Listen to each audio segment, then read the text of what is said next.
The March 4 incident at Pacific Fertility Clinic, acknowledged on Sunday by the facility's president, is the second such admission in a matter of days, coming on the heels of a similar malfunction the same weekend at an unrelated clinic in Cleveland. The pair of incidents, with powerful emotional and financial consequences, come as the number of U.S. women freezing their eggs has soared in recent years as assisted reproductive technology has advanced and become increasingly popular. Women freeze eggs in order to postpone pregnancy until a later date or to have a supply for in vitro fertilization attempts. As at the University Hospital's Fertility Center in Cleveland in recent days, the half-dozen doctors at the Pacific Fertility Clinic raced over the weekend to notify their patients. According to Carl Herbert, a physician and the clinic's president, Herbert said in an interview that he and colleagues began making phone calls on Saturday night to some 400 patients who had all their eggs or embryos stored in the clinic's storage tank number 4. Early Sunday,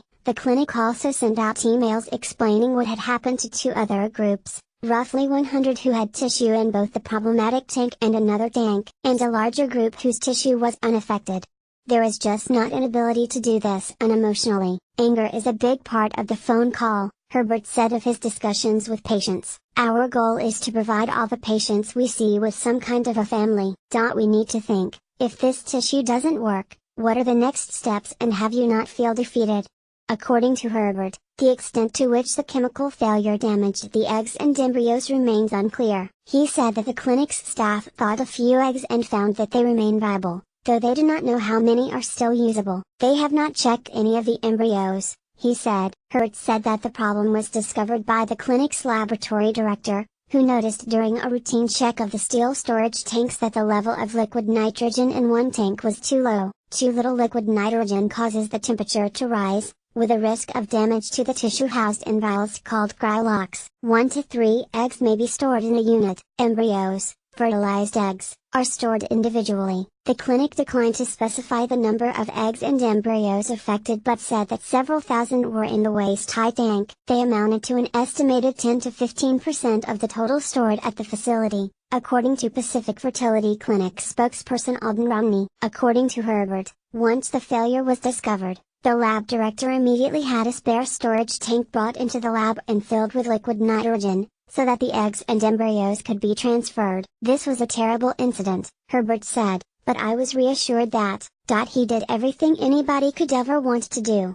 The clinic has reported the incident to the College of American Pathologists, which regulates labs, and the overseers of California's tissue banks, Herbert said. The clinic also has brought in a multidisciplinary team to investigate the tank itself and every aspect that involves cryopreservation, he said. The eggs and embryos in tank number 4 had been in storage for as long as 10 years, though the tank still was in active use, Herbert said. While the staff spent days sorting through records to verify which patient's tissue was inside, he said they do not yet know how many of them were still planning to use it. According to the clinic's website, its fees for egg freezing are $8,345 for the initial cycle and $6,995 for each subsequent round. Herbert said, for patients still eager to use their eggs or embryos to try to become pregnant, the physicians and other staff will first thaw them to find out whether they are viable. If they are not, he said, we are going to make our patients happy one way or another.